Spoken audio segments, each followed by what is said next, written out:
1절부터 21절까지의 말씀입니다.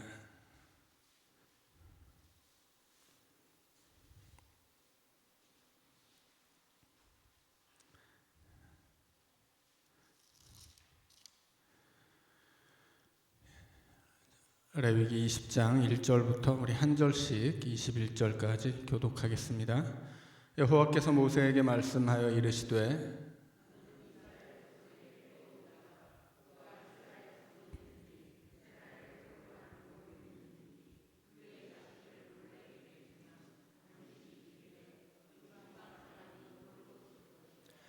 나도 그 사람에게 진노하여 그를 그의 백성 중에서 끊으리니 이는 그가 그의 자식을 몰렉에게 주어서 내 성소를 더럽히고 내 성호를 욕되게 하였음이라.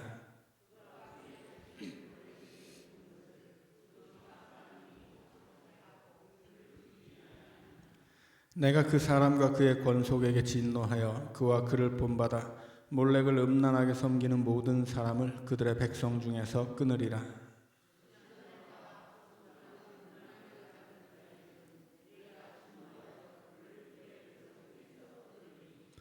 너희는 스스로 깨끗하게 하여 거룩할지어다. 나는 너희의 하나님 여호와이니라.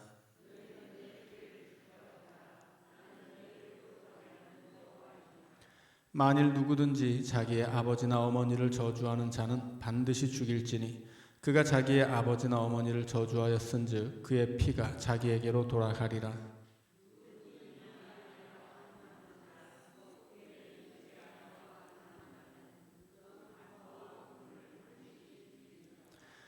누구든지 그의 아버지의 아내와 동침하는 자는 그의 아버지의 하체를 범하였은즉 둘 다 반드시 죽일지니 그들의 피가 자기들에게로 돌아가리라.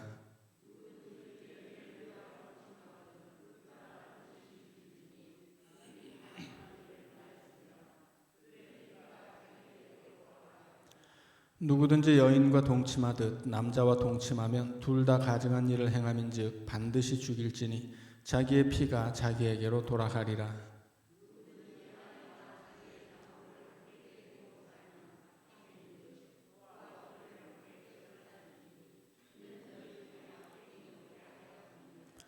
남자가 짐승과 교합하면 반드시 죽이고 너희는 그 짐승도 죽일 것이며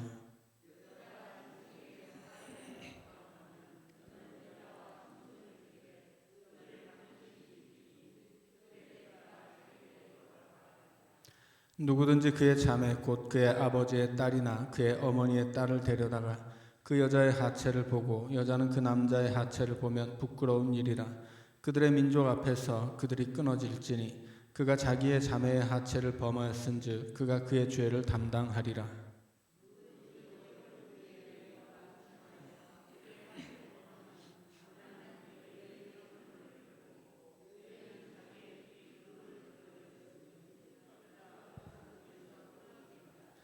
내 이모나 고모의 하체를 범하지 말지니 이는 살부치의 하체인즉 그들이 그들의 죄를 담당하리라.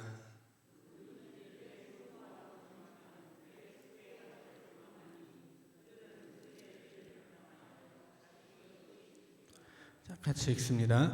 누구든지 그의 형제의 아내를 데리고 살면 더러운 일이라. 그가 그의 형제의 하체를 범함이니 그들에게 자식이 없으리라. 아멘.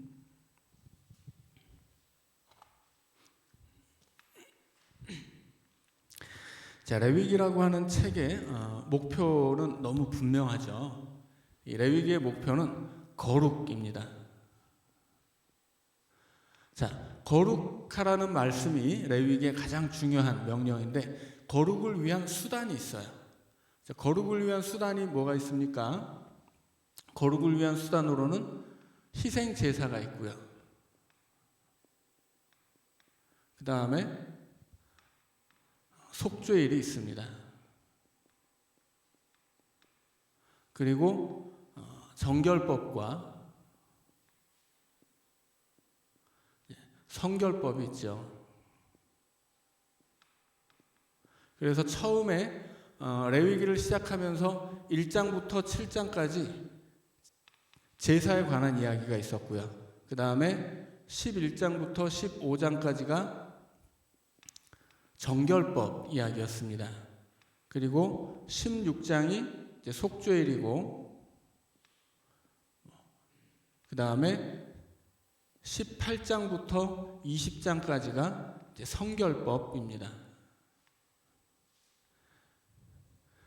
자, 여기 희생 제사와 속죄일은 어디에서 이루어진, 누가 하는 거예요? 이것은 제사장들의 일입니다. 제사장들의 일이고, 당연히 이것은 성전에서 이루어지죠. 지금 레위기에서는 성막입니다. 자, 그리고 이것은 그래서 희생 제사와 속죄일은 제사장들이 성전을 중심으로 하는 제의적인 거룩이에요.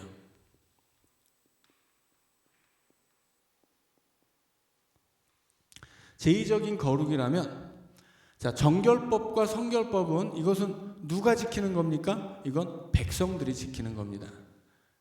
그래서 위에 희생제사와 속죄일이 제사장 중심이었다면 정결법과 성결법은 백성들이 하는 일이에요. 백성들이 어디서 지킵니까? 생활 속에서 지켜야 합니다. 그래서 이것은 율법적인 거룩이에요. 자, 이렇게 정리를 해보면 하나님이 우리에게 명령하신 이 거룩을 이루기 위해서 무엇이 필요하냐라는 것을 이제 명확히 알 수가 있죠. 자, 희생 제사는 뭡니까? 우리로 치면 예배예요. 속죄일은 뭐예요? 이것은 회개죠.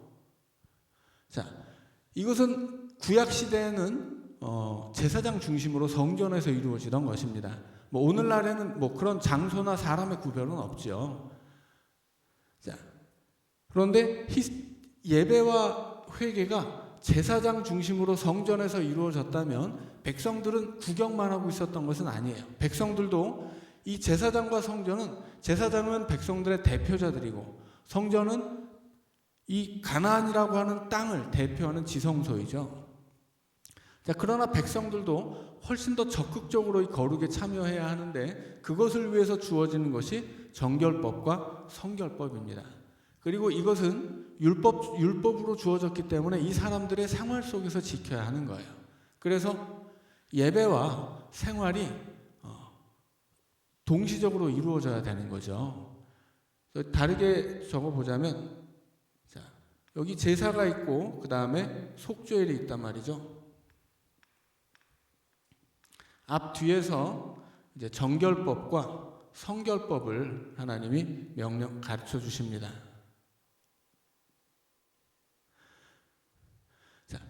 백성들이 정결하게 살다가 실패하면 어떻게 됩니까? 실패하면 하나님 앞에 나와서 희생 제사를 드리고 속죄일에 그 죄를 씻어야 돼요.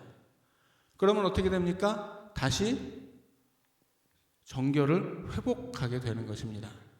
자, 성결도 마찬가지죠. 성결해야 된다는 어떤 율법들이 많이 주어졌는데 실패한단 말이에요. 그러면 하나님 앞에 가서 희생 제사를 드리고 속죄를 통해 그 죄를 씻어냅니다. 그러면 어떻게 됩니까? 이 성결함을 회복하게 되는 거예요. 그래서 하나님이 주신 이런 제사와 속죄일, 그리고 정결법과 성결법을 통해서 이스라엘 백성들은 이 법들의 순환을 통해서 거룩한 백성으로 살아가는 것입니다. 자, 그래서 이 제사와 속죄일이 제사장들이 성전 중심으로 드리던 것이라면 정결법과 성결법은 백성들이 지켜야 했던 것이고, 그래서 온 이스라엘 전체가 하나님 앞에 거룩한 백성으로 세워지는 과정입니다. 그 가운데에서 백성들이 자신의 정결함을 잃었을 때 하나님 앞에 나와 희생 제사를 드리고 속죄일을 통해서 죄를 씻으면 다시 회복되고, 성결함을 잃었을 때도 마찬가지예요. 자, 이것은 어떤 거예요? 오늘날 우리가 하나님 앞에 나와서 예배를 드리고 다시 흩어져서 예배 드리던 모습으로 예배의 삶을 사는 것과 똑같아요. 그래서 예배와 생활은 그렇게 순환되면서 서로를 보완하고 완성시켜 가는 것입니다. 이 중에 어느 것 하나만 있어서 되는 것이 아니죠. 오늘 우리가 드리는 예배도 예배만 있어서 되는 것은 아니에요. 예배를 드리는 생활이 있어야 합니다. 그래서 우리의 예배가 생활로 이어져서 예배드리던 그 거룩한 모습으로 세상을 향해 나아가는 거예요. 세상을 살다 보면 그 거룩함이 씻겨지고 무너지고 다시 흔들리게 되면 다시 하나님 앞으로 나와서 예배를 드리며 그것을 회복하는 거예요. 그래서 모이는 예배와 흩어지는 예배가 서로를 보완하면서 우리의 믿음을 완성시키는 것처럼 하나님 앞에 나와 드리는 예배, 그리고 백성들이 생활 속에서 지키던 율법, 이것들이 서로를 보완하면서 이스라엘을 하나님의 거룩한 백성으로 세워갔던 것입니다. 그래서 레위기 전체의 목표가 거룩이라고 한다면 이 거룩을 위해서 하나님이 희생 제사와 속죄를 주시고 그리고 정결법과 성결법을 주심으로써 그들이 예배를 통해서 또 그들이 생활 속에서의 율법을 통해서 하나님 앞에 언제든지 또 어디서든지 거룩해질 수 있도록 거룩의 수단을 제공하셨다 하는 것입니다. 네, 그래서 오늘 우리가 읽고 있는 이 요즘 배워가는 이 성결법도 바로 그런 거죠. 이스라엘 백성들이 생활 속에서 지켜야 하는 법이에요. 삶에서 지켜야 하는 이 법들이죠. 여기서 실패하면 다시 하나님 앞에 나가서 희생 제사를 드리고 속죄를 통해 그것을 씻어내면 또 회복되고 그리고 다시 성결한 삶에 도전하는 거예요. 이스라엘 백성들이 항상 성결한 게 아니죠. 항상 정결한 것도 아니에요. 하나님이 이걸 몰라서 너희들은 거룩해라 이렇게 말씀하시는 게 아니에요. 이 사람들은 애초에 거룩하기가 아주 어려운 사람들입니다. 하나님이 거룩하게 구별하셨지만 거룩하게 살기는 너무 어려운 사람들이죠. 그래서 뭘 준비해 주신 거예요? 예배의 삶을 명령하신 것입니다. 오늘 우리도 마찬가지예요. 오늘 우리도 하나님의 백성으로 사는 것은 너무 어려운 일이라 우리가 온전하는 것이 쉽지 않죠. 그래서 우리는 예배를 드리고 또 예배의 삶을 살아가면서 세상에 나가서 흔들리면 다시 하나님 앞으로 나와서 예배하고 또 우리를 회복해서 다시 세상으로 나아가는 것입니다. 자, 그래서 하나님이 주신 이제까지 우리가 배웠던 제사법과 또 지금 배워가고 있는 성결법이 어떤 의미가 있고 또 어떤 관계인지를 좀 생각하면 더 의미 있게 배울 수 있겠습니다.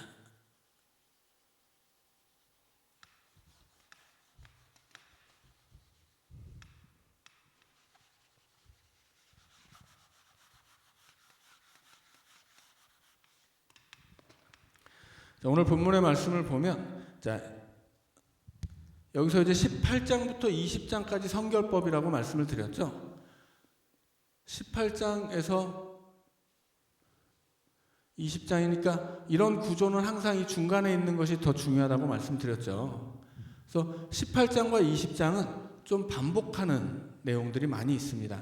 그래서 반드시 여기 이제 18장과 20장은 가나안이나 혹은 애굽 사람들의 그 풍습을 이야기하면서 그런 것들을 따라하면 죽이라고 이제 이야기하는 그런 것들 따라하지 말 것이고 그런 것들을 따라하면 죽여야 된다 이런 이야기예요. 18장에서는 여러 가지 가나안의 풍습을 따라하지 말아라 이렇게 돼 있다면 20장의 말씀은 그것을 따라하면 죽여라 아니면 끊어지리라 혹은 벌을 받으리라 이런 식으로 이제 이 앞에서 어떤 법적인 원칙을 얘기했다면 20장에서는 그 법이 어떻게 적용되는지를 말하고 있습니다. 20장의 내용은 한마디로 말하면 금지된 관계예요. 금지된 관계에 대해서 말씀하는데 금지된 관계에는 세 가지가 있습니다. 첫째는 우상, 그 다음에 사람, 그 다음에 짐승. 자, 우상과의 금지된 관계는 무엇입니까? 당연히 우상 숭배죠. 그런데 우상 숭배가 구약에서는 항상 음행으로 비유되고 있어요. 그래서 이 우상 숭배한다는 것이 마치 사람이 육체 관계를 맺는 것처럼 그렇게 그 잡신들과 관계를 맺는 것이다. 그렇게 보는 거예요. 그래서 우상과의 관계가 금지되어 있고요. 사람 사이의 관계에서도 금지된 것들이 있습니다.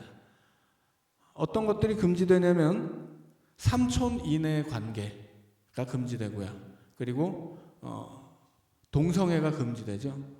그리고 짐승과의 관계는 남자든 여자든 짐승과 관계를 맺으면 다 죽여야 된다. 뭐 이렇게 이야기해요. 그래서 20장에서는 금지된 관계를 얘기하는데 크게 우상과의 관계, 사람과의 관계, 짐승과의 관계입니다. 자, 본문을 보면서 우리 한번 내용을 자세히 보겠습니다. 처음에는 몰렉 이야기가 나옵니다. 자, 자식을 몰렉에게 주면 반드시 죽여라. 그렇게 말씀하죠. 몰렉이라고 하는 것은 이제 몰록이라고 나온 데도 있고요. 그 다음에 밀곰이라고 번역된 데도 있습니다. 여튼 다 똑같은 이름이에요. 몰렉, 몰록, 밀곰. 이방신의 이름인데 이 몰렉을 섬길 때는 자식을 그 앞에 이렇게 태워서 바치는 그런 제사를 드리기도 했다고 합니다. 그러니까 몰렉을 섬기는 것뿐만이 아니라 바알을 섬길 때도 그랬다고 하죠. 아무튼 그 옛날에 고대 근동 지역에서 우상신들을 섬기는 방법 중에 최고의 예식은 자식을 바치는 거예요. 우리나라 그 이야기에도 있죠. 심청이를 인당수에 빠뜨린다, 용왕님께 바치는 거잖아요. 그렇게 신에게 자식을 바치는 것은, 자식은 부모에게는 이 세상 무엇과도 비교할 수 없는 소중한 것이기 때문에 어떤 면에서 자식은 부모 자식 자신보다도 더 중요한 거죠. 그래서 내가 나보다 더 중요한 걸 들여서 내가 반드시 가지고 성취하고 싶은 소원을 이루려고 하는 뜻에서 드리는 겁니다. 어릴 때는 우리가 두꺼봐 헌집 줄게 새집 다오 이렇게 했지만, 이것은 누가 헌집을 받고 새집을 주겠어요. 두꺼비를 바보로 아는 일이죠. 그래서 신을 섬길 때는 그렇게 무성의하게 신을 바보로 여기면 안 되는 거예요. 그래서 옛날 사람들은 여튼 신을 섬길 때는 신에게 귀한 것, 정성을 바쳐야 된다고 생각하는데, 우리나라에서도 그래서 굉장히 많은 정성을 바치죠. 새벽마다 목욕 재개하고 선앙당에서 빌고, 이게 신에게 정성을 보여주는 거거든요. 어느 종교이든지 자기가 섬기는 신에게 정성을 보여주는 것은 당연한 일이에요. 그것은 기독교와 아닌 종교를 물론하고 다 똑같습니다. 자, 그런데 그 정성이 도에 지나치는 거예요. 이 우상 숭배는 도에 지나쳐서 도대체 뭘 드려서 뭘 받아야 되는지 이 구별이 없는 거예요. 그래서 내가 소원을 성취하기 위해서라면 내 자식까지도 바치게 하는 것, 이것은 악한 종교예요. 그래서 그 이단과 사이비들이 그래서 안 좋은 거죠. 가족 관계까지 깨버리는 것, 이게 이단 사이비거든요. 우리가 쉽게 듣잖아요. 신천지에 누가 자녀가 들어가서 가족 관계가 이제 깨진 거라든지, 혹은 여호와 증인에서 이렇게 파문을 당했더니 온 가족들이 사람 취급을 안 한다더니, 이런 것들은 하나님이 기본적으로 이 땅에 세우신 창조의 질서를 무너뜨리는 일들이에요. 그러니까 종교라고 하는 것이 사람에게 도움이 되기는커녕 사람을 해치는 거죠. 그래서 이단과 사이비를 구별하는 그 기준이 바로 그런 거예요. 이것이 이단이라고 하는 것은 단순히 교리가 다른 겁니다. 사이비라고 하는 것은 반사회적인 집단이에요. 그것은 종교가 아니라 사기이고 범죄 집단입니다. 그래서 이런 범죄 집단에 들어간 결과는 어떻게 되는 거예요? 가정이 깨지고 그 청춘이 무너지고, 그래서 인생이 망가지는 것이죠. 그래서 그냥 우리가 그러면 이단이라고 하는 것은 그냥 교리가 틀린 거야. 쟤네는 좀 잘못 믿고 있어. 이것이 이단이고, 사이비는 그냥 범죄 집단이에요. 그건 종교가 아닌 거죠. 그래서 사이비들은 기본적으로 우리가 누려야 할 이 보편적인 사회생활을 못하게 하는 반사회적인 집단이 사이비입니다. 그래서 어떤 종교가 이단이다 혹은 어떤 종교는 사이비다라고 할 때, 이단은 교리를 따지면 돼요. 사이비는 결과를 따지면 됩니다. 그래서 이것이 반사회적이냐? 이것을 보면 반사회적인 집단은 다 사이비로 이제 다 분류하면 틀림이 없습니다. 자, 몰렉을 섬기는 일이 있었는데 몰렉을 섬길 때 몰렉에게 자식을 바치는 우상 숭배자는 죽여야 됩니다. 그런데 우상 숭배자는 사형이지만 그 옆에서 우상 숭배자를 방조하는 사람들이 있어요. 그러니까 하나님이 우상 숭배자는 죽이라고 했는데 자식을 자기 그 우상 앞에 바치는 사람은 죽여야 되는데 그 사람이 옆에 있는데도 안 죽인 사람들이 있거든요. 그러면 그 사람들은 어떻게 됩니까? 그 사람들은 끊어지게 돼요.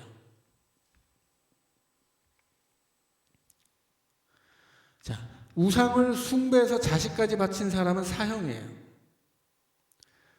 그런데 그 사형을 당해야 할 사람을 사형시키지 않은 그 집단이 있죠. 그 마을 사람들 혹은 그 지역의 사람들, 그들은 끊어질 것이다. 사형은 아니지만 끊어지게 됩니다. 끊어진다라고 하는 건 뭐예요? 이스라엘 백성 가운데서 쫓겨나게 된다. 너희들은 하나님의 백성으로서의 자격이 없다라고 하는 것입니다. 이것도 굉장히 무서운 형벌이긴 하지만 사형만큼은 아닌 거죠. 그래서 사형에 해당하는 죄가 있고 끊어지는 데 해당하는 죄가 있고 그 다음에 뒤로 넘어가면 이 사람과의 관계 가운데 좀 약한 범죄들이 있어요. 그런데 그런 것들은 자식이 없게 되는 이제 형벌을 받게 됩니다. 그런데 이런 것들이 다 하나하나 다 굉장히 심각한 형벌이긴 한데 그럼에도 불구하고 단계가 있는 거죠. 어떤 것이 더 중하고 어떤 것이 좀 덜하고 하는 게 있습니다.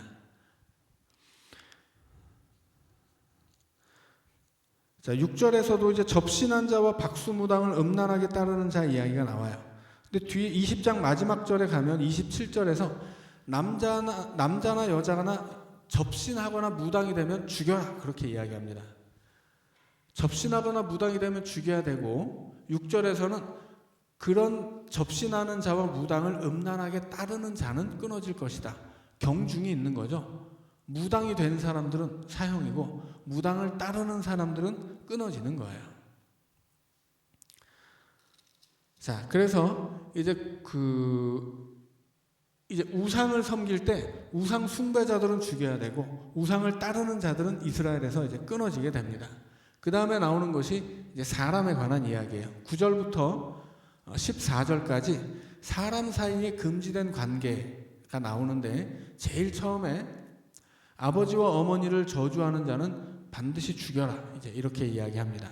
자, 이것은 말하자면 하나의 기준을 제시하는 거예요. 이 뒤에 나오는 이야기들은 어떤 육체적인 관계를 이야기하는 것인데 그 모든 육체적인 부정한 관계를 이야기하기 전에 부모를 저주한 사람은 죽이라는 말씀이 나와요.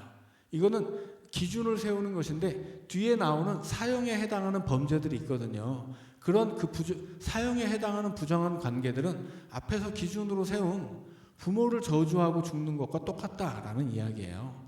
그래서 앞에서 왜 이 사형에 해당하는 죄가 어떤 죄이냐? 이것은 부모를 저주하는 죄이고 부모를 저주한다는 것은 창조의 질서 안에서 하나님께 대적하는 것과 똑같은 죄입니다. 우리가 앞서서 19장에서 하나님과 부모님이 같은 레벨에서 논의되고 있는 것을 보았죠. 그래서 이스라엘의 전통 안에서는 부모는 이 땅에 세워진 하나님의 대리자예요. 그 부모를 통해 하나님을 향한 믿음을 배우면 그 부모를 통해서 하나님이 주신 약속을 계승하고 그 부모를 통해 약속의 땅을 계승받는 거거든요. 그래서 이 이스라엘 안에서 부모는 언제나 하나님의 지상 대리자입니다. 그래서 그 부모를 저주하는 사람들은 죽여야 되는 거예요. 그런데 이 뒤에 나오는 모든 사형에 해당하는 자들은 부모를 저주하는 것과 방불한 그것과 똑같은 죄악이다 이렇게 이야기하는 것입니다. 그런데 9절에 보면 그의 피가 자기에게 돌아가리라 이런 표현이 있어요. 이제 가끔 이제 나오는 이야기죠. 누구를 죽이라고 이야기할 때 죽이면 어떻게 됩니까? 그것은 피를 흘리는 일이죠. 피를 흘리게 될 때 그 피가 자기에게 돌아간다 이런 표현들을 많이 써요.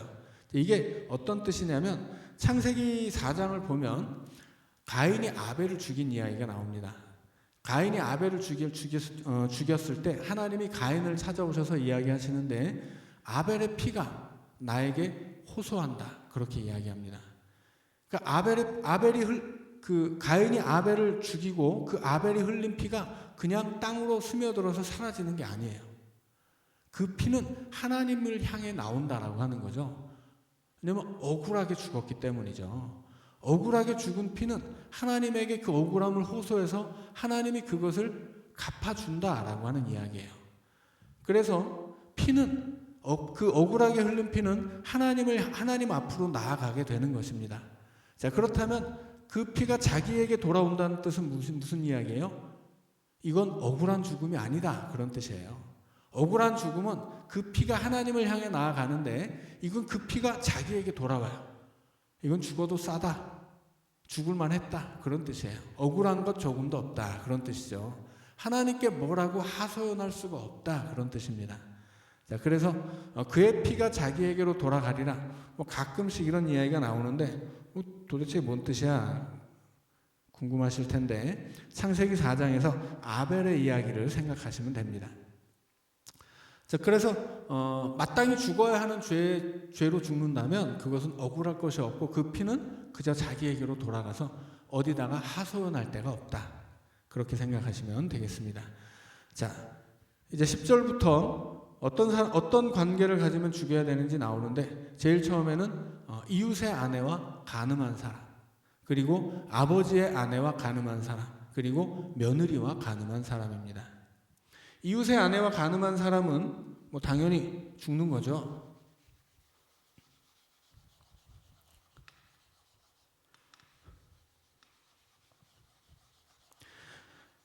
자, 그런데 이웃의 아내와 간음한 사람 말고 그 다음에 나오는 것이 아버지의 아내와 간음한 사람이에요. 아버지의 아내면 우리는 그냥 어머니라고 생각할 텐데 그렇지 않다고 말씀드렸죠. 사람 중에는 자기 친어머니와 간음하는 정신병자는 흔하지 않습니다. 이건 완전히 사람이 정신이 나가지 않은 다음에는 가능하지 않은 일이에요. 그런데 아버지와 아내와 간음하는 일은 종종 있었어요. 그리고 이것은 이방인들의 세계에서는 당연한 일이었습니다. 지금 18장과 20장은 애굽과 가나안 땅에서 횡행하던 그들의 그 이방인들의 관습에 관한 이야기예요.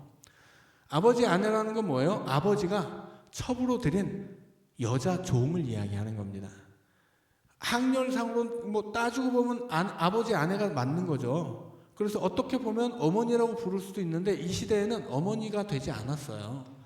아버지가 첩으로 들이면 어떤 자기 여종을 첩으로 들이면 여종은 그 여종이라는 존재 자체가 그냥 그 사람의 값 자체가 짐승 한 마리의 값과 똑같았어요. 그래서 예수님이 은 30에 팔렸는데 그 은 30이 낙타 한 마리의 값입니다. 그 시대의 종들은 그냥 짐승 한 마리와 똑같은 값이었어요. 그래서 사람 취급을 받지 못했던 거죠. 그래서 종이면 그냥 이 주인이 데려다가 그냥 첩으로 삼을 수 있고 언제든지 또 버릴 수 있었습니다. 자기 재산이었기 때문에 그것이 이방인들의 법이었어요. 그런데 하나님은 이스라엘 백성들에게 이방인들의 그런 법을 따르지 말라, 그렇게 말씀하신 거예요. 그래서 아버지가 혹시라도 네가 어제까지 종으로 부렸던 여자를 첩으로 들이면 그때부터 그 여자는 더 이상은 종이 아니다. 종으로 대하지 말아라. 너의 어머니로 대하기는 좀 어려움이 있을지 몰라도 종처럼 똑같이 대해서는 안 된다. 그 아버지가 취한 여인을 무슨 재산이나 혹은 짐승처럼 아무것도 아닌 것처럼 대할 수는 없다. 그렇게 못을 박은 거예요. 그래서 이방 민족 사이에서는 아버지의 아내를 아들도 취할 수 있었습니다. 그런데 하나님은 어떻게 말씀하시는 거예요? 그런 놈들은 다 죽어야 돼. 그건 말도 안 되는 일이야. 이렇게 말씀하신 거예요. 이것은 기본적으로 종의 인권을 말하는 것이라고 말씀드렸죠. 종이라고 할지라도 재산 취급을 받아서는 안 돼요. 왜냐하면 그도 하나님이 창조하신 사람이기 때문입니다. 사람이 사람을 무시하는 것은 사람이 악하기 때문이지 당연한 일이 아니에요. 오늘 우리나라에서도 수많은 갑질들이 있잖아요. 사람이 사람을 무시하고 사람이 사람을 억압하는 것은 그냥 악한 일이에요. 당연한 일이 아니에요. 그것을 사람이 사람을 무시하면서 당연히 여기는 사람들도 있어요. 나는 돈이 많고 저 사람 돈이 없으니까. 나는 많이 배웠고 쟤는 많이 못 배웠으니까. 나는 뭐가 있고 너는 없으니까. 그래서 내가 너를 고용했고 너는 나의 피고용인이니까 내가 우리나라에 그런 일이 실제로 많이 있었잖아요. 뭐 회장님이 운전하는 기사를 막 야구방망이로 팬 다음에 돈을 줘요. 돈 주면 되잖아. 이렇게 얘기하는 거예요. 이거 뭐 말도 안 되는 얘기죠. 근데 우리나라에서는 어때요? 돼요, 그게. 법적으로 처벌을 안 받아요. 그러니 이 세상이 얼마나 악한지 몰라요. 그런 일이 있어서는 안 되는 거죠. 하나님이 구약 시대부터 그렇게 사람 위에 사람이 없다라고 하는 것을, 사람을 대할 때 어떤 그 최소한의 선이 있다라고 하는 것을 하나님은 분명하게 말씀해 주신 거예요. 그러니까 사람이 사람을 대할 때 예의를 지켜야 돼요. 넘어서는 안 되는 선이 있는 거예요. 사람을 짐승 취급하거나 사람을 물건 취급하거나 아무것도 아닌 것처럼 이야기해서는 안 되는 거죠. 예수님이 마가복음을 보면 예수님이 어느 마을에서 장님을 만나는데 이제 장님이 예수님께 고쳐달라고 왔죠. 예수님이 안수를 하시는데 한 번 안수하고 나서 성경은 뭐라고 이야기하냐면 한 번 안수하고 났더니 그 장님이 사람들이 지나다니는데 나무 토막 같은 것들이 걸어다니는 게 보입니다. 이렇게 이야기를 해요. 그래서 예수님이 다시 한번 그 사람한테 안수하고 그 다음에는 눈이 밝게 떠졌다. 그렇게 이야기합니다. 그런데 예수님이 능력이 없어서 한 번 안수했을 때는 조금만 고쳐지고 한 번이 안 되니까 두 번 했을 때 다 고쳐졌을까요? 그런 얘기를 하는 게 아니에요. 이 성경에서 볼 때는 다 안수하니까 눈을 떴다 돼 있지만 헬라어로 보면 그 뜬 눈이 달라요. 하나는 옵살모우스이고 하나는 옴마타라고 합니다. 처음 안수했을 때 옵살모우스의 눈을 뜨게 되는데 이것은 육신의 눈이에요. 육신의 눈을 뜨면 사람이 나무 토막 같이 보인다는 거예요. 사람을 왜 사람으로 보지 못해요? 육신의 눈만 뜨고 보기 때문이에요. 육신의 눈만 뜨면 사람이 뭐 돈으로도 보이고 사람이 그렇게 목석처럼 보이고 육신의 눈만 뜨면 사람이 노예라서 짐승처럼 부려도 되는 것처럼 그렇게 본다고 하는 거예요. 우리나라에 지금 그 SPC에서 청년이 죽어가지고 지금 난리가 났잖아요. 왜 그런 일이 자꾸 생겨요? 한 해에 1년에 200명 이상의 청년이 산업재해로 죽어요. 그런데 안전시설이 만들어지지 않습니다. 중대재해법이 세워졌어도 이게 빠져나갈 구멍이 너무 많아요. 왜 자꾸 이렇게 안전사고, 인재가 벌어지냐면 안전장치를 제대로 만들고 그것을 지켜서 생산하지 않았을 때 내야 되는 벌금이 있잖아요. 예를 들어서 뭐 사람이 그렇게 청년이 죽었을 때 줘야 되는 보상금이 있잖아요. 돈으로 무마할 수 있는데 만약에 법을 어겼을 때 내야 되는 벌금이 사람이 죽었을 때 내야 되는 벌금보다 더 크면 다 안전에 관한 법을 다 지킬 거예요. 그런데 사람이 죽어도 아주 작은 돈을 주면 해결이 됩니다. 그리고 안전시설을 다 갖추기 위해서 그 시설을 만드는 돈, 그리고 그 안전 지침을 다 지켜서 그 생산을 할 때 그 낮아지는 생산률, 이런 그 이익 부분이 너무 크기 때문에 사람이 죽었을 때 그냥 돈으로 주는 게 훨씬 싼 거예요. 안전시설을 갖추고 이 안전에 관한 법을 다 지켜서 하면 손해가 훨씬 큰 거예요, 기업들이. 그러니까 이게 돈이 안 되니까 사람이 죽어나가도 안전설비를 만들지 않고 안전설비가 있음에도 불구하고 그걸 꺼버리고 그냥 일을 하게 해요. 그러다 죽으면 돈으로 때우면 그게 싸거든요. 이게 뭐예요? 사람이 돈만 못한 거예요. 그래서 1년에 200명이 넘는 청년들이 그 생목숨이 그냥 죽는 거예요. 여러분, 빵 사 먹을 때 골라서 사 드시기를 바랍니다. 너무 분통이 터지는 일이죠. 우리 집 아들이 죽었다고 생각해 보세요. 그렇게 억울하게. 그 돈 몇 푼에 더 이익을 더 보기 위해서 내 자식이 생목숨을 잃었다고 생각을 해보면 잠을 못 잘 일이에요. 하나님은 그런 일들은 안 된다고 말씀하시는 거예요. 그렇게 사람을 사람으로 보지 않는 것들은 죽여야 된다고 이야기하는 겁니다.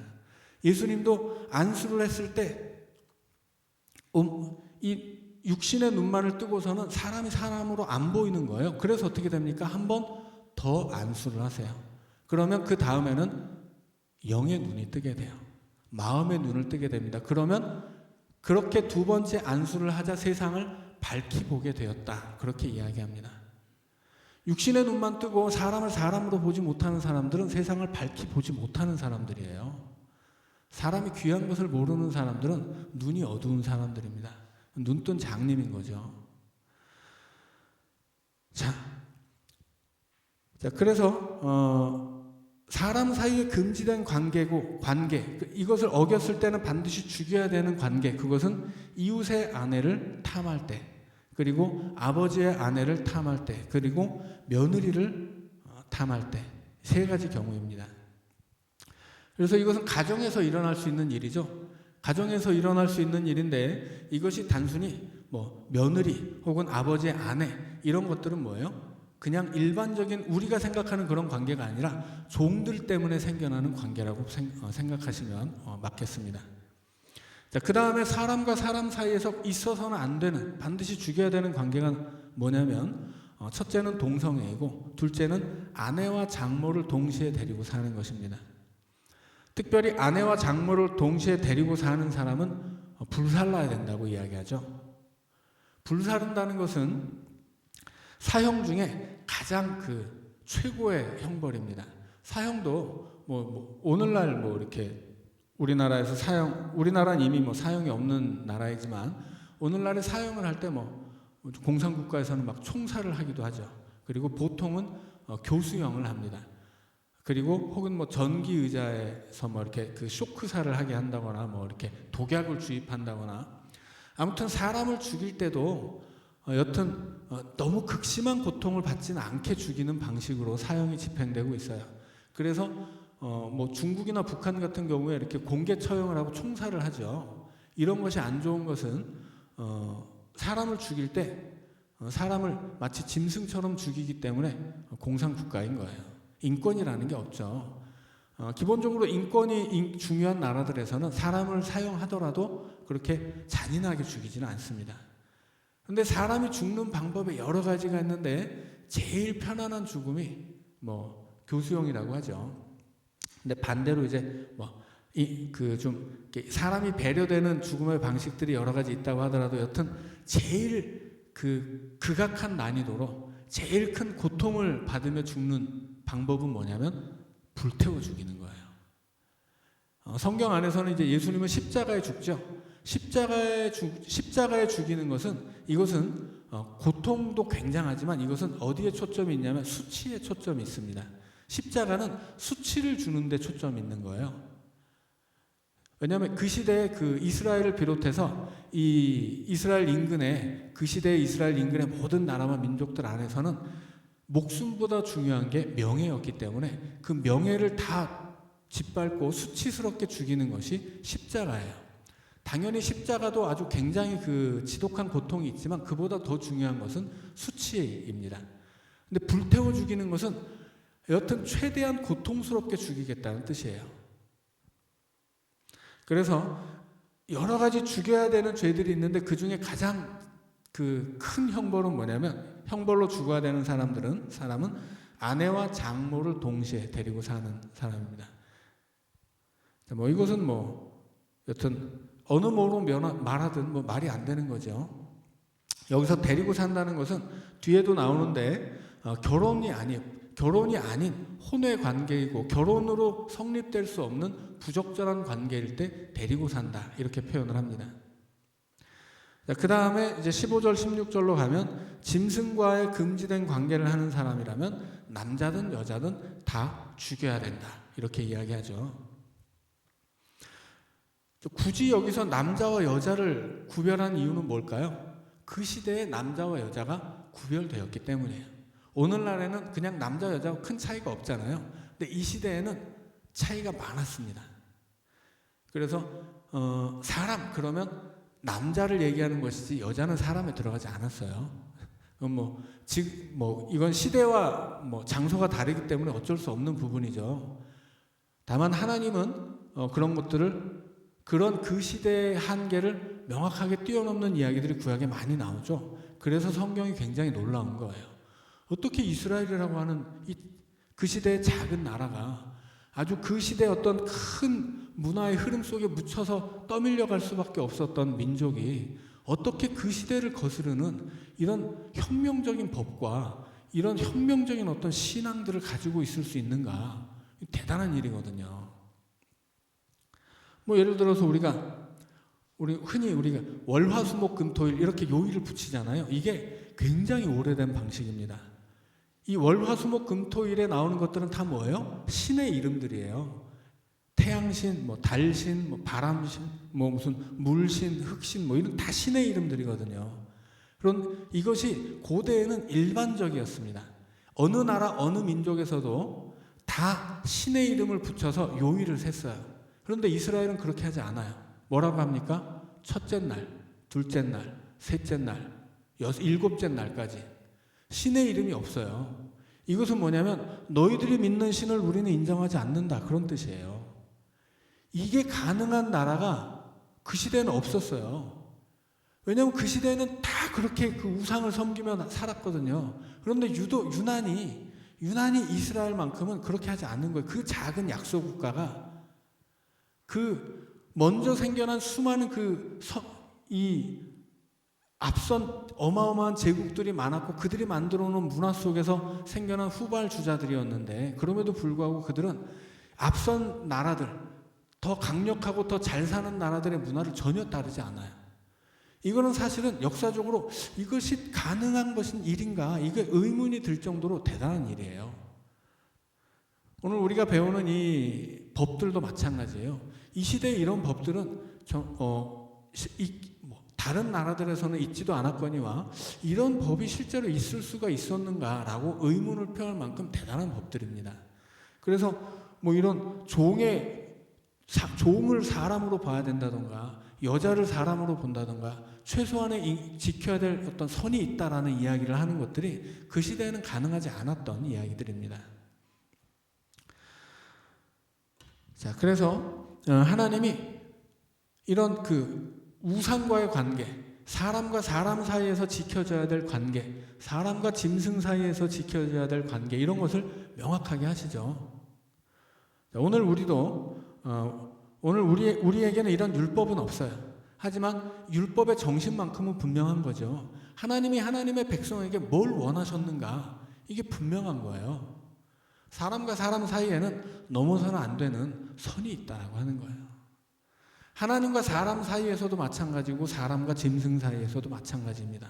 넘어서는 안 되는 선이 있는 거예요. 그것을 지킬 때 우리는 거룩해지는 것이고, 선이 없이 그냥 아무데나 내 마음대로 그냥 넘나들면 그것은 이방 족속들의 문화였던 것이죠. 오늘 우리도 이 세상을 살면서 우리가 믿음으로 내 삶에 어떤 지켜야 되는 선들을 지키면 세상 사람들이 볼 때 저 사람은 예수 믿어서 저렇게 사는구나, 그렇게 인정해 줄 수 있어야 한다는 거죠. 오늘 여기까지 하고 또 다음 시간에 이어가도록 하겠습니다. 기도하겠습니다. 사랑의 하나님, 이 땅을 살아가는 하나님의 백성들에게 지켜야 할 많은 법이 있는 것을 기억하게 하여 주옵소서. 내 맘대로 할 수 있는 일, 내 맘대로 가질 수 있는 것, 내 맘대로 먹을 수 있는 것 많이 있더라도 하나님이 원하시지 않는다면, 내가 해서는 안 된다면, 내가 먹어서는 안 된다면 하지 않고 먹지 않고 가지지 않는 믿음의 인내가 우리에게 있게 하여 주옵소서. 우리 주 예수님 이름으로 기도드리옵나이다. 아멘. 하늘에 계신 우리 아버지, 아버지의 이름을 거룩하게 하시며 아버지의 나라가 오게 하시며